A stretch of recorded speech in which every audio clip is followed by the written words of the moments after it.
Hello everyone, welcome to my channel. If it is your first time in here, then let me introduce myself. My name is Aliya Maulida Kurnia, you can call me Aliya.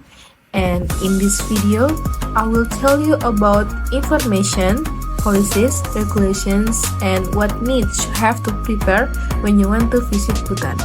So, let's get started. Well, of course, if you watch this video, it means that you already know some information about Bhutan. But now, let me tell you more about information and the interesting facts about Bhutan. So, Bhutan is a small country with a population of under 800,000 in South Asia that forms a kingdom and is known as the Land of Thunder Dragon. This region is sandwiched between India and China. Also, the local name of this country is Trokyo. It is taken from the official language of Bhutan, that is Dzongkha, and which means it's country of dragons. Now, let's check on some interesting facts in Bhutan. The first one is it is mandatory for the Bhutanese to wear their national costume. So in the 1990s, the king introduced a decree to have all Bhutanese follow traditional customs, including dress and behavior. To this day, the Bhutanese are still obligated to wear national costume, a judo-style suit known as go for men, and a silk jacket known as kira for women. It is to work and to monastic buildings. And the second one is Bhutan's government provides free education and health care. Yes, so the government provides free education for all from primary level all the way to tertiary institutes, as well as free health care. Western education and the modern system of medicine were introduced only in the 1960s. Prior to that, only monastic education and traditional medication were available. Clearly, the government still has lots of work to do, but it is definitely setting as a great example to the world. The third one is Bhutan is famous for its colorful and vibrant festivals. So Bhutan is well known for holding some of the most vibrant and colorful festivals in the world. In fact, that many travelers time their trip to Bhutan to coincide with the famous Paro and Thimphu festivals.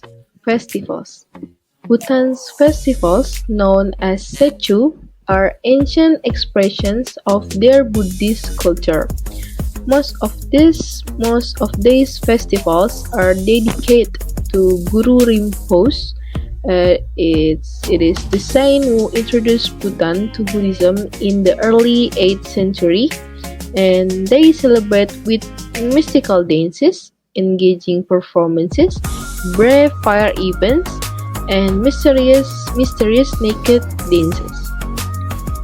On the behind the scenes, the monks prepare themselves for weeks ahead with deep prayer and meditation. And then the monks perform special masked dance that are inspirations of enlightened beings in history.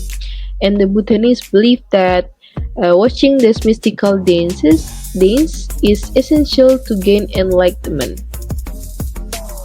And fourth is all of Bhutan's buildings must follow the traditional architectural style.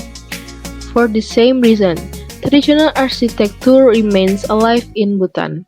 By royal decree, all buildings in Bhutan must be constructed with multicolored wood frontages, small arcade windows, and sloping roofs. Traditional don't draw up plans nor use nails and iron bars in construction. While the designs vary from region to region, depending on the topography and available materials. There is an architectural consistency across Bhutan, and the country is studded with magnificent zongs or fortresses, monasteries, and beautiful houses that spot traditional architecture.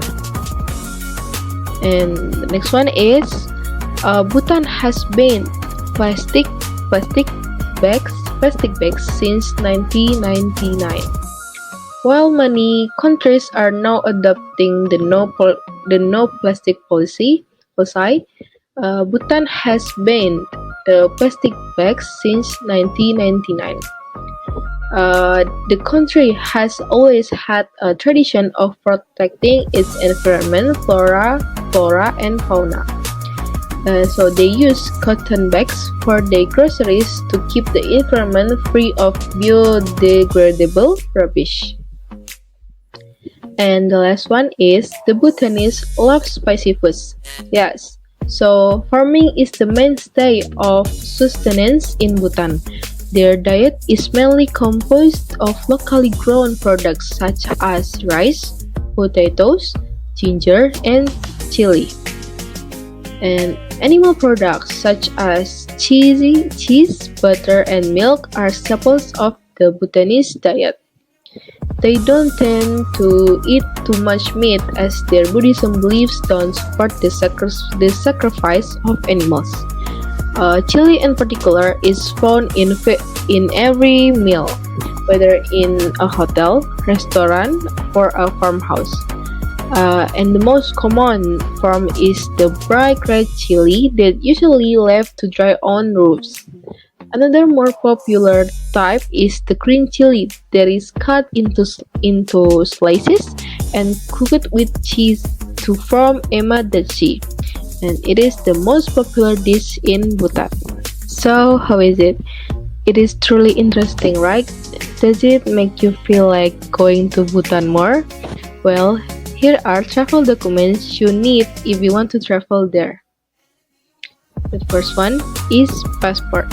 Yes, of course, you need original passport with at least 6 months remaining validity on the date of travel and have at least 2 visa pages clear of any markings.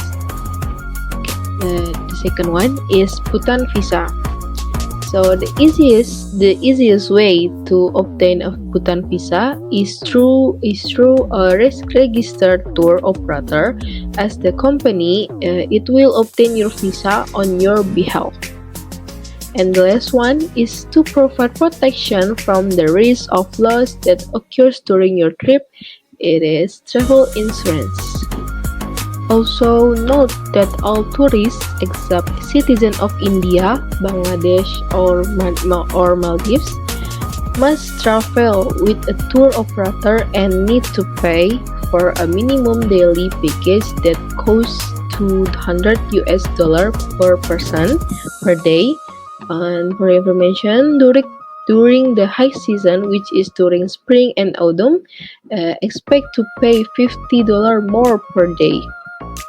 So this fee includes 3 or 4-star hotel accommodation, all meals, transportation, and guide and driver. Also, it is also important to note that $65 of this $200 per day goes towards funding the free education and healthcare that the government provides to citizens. Traveling Bhutan on a budget is impossible, but you do get your money's worth. Now, let's get to customs and immigration regulation. Visitors are required to fill up the custom form and hand over to concerned authorities on arrival.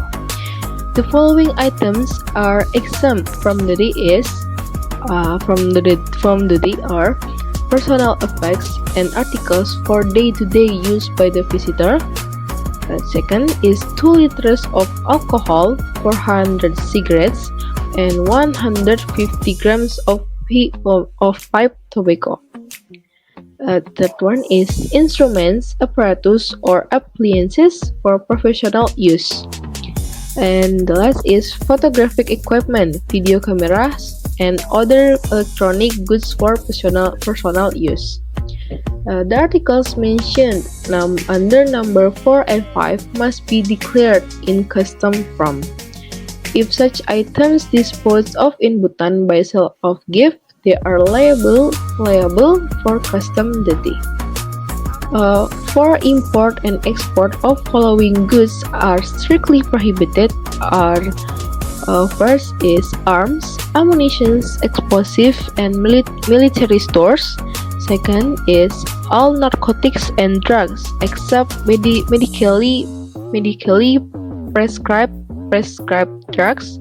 And third is wildlife products, especially those of endangered species. And the last is antiques.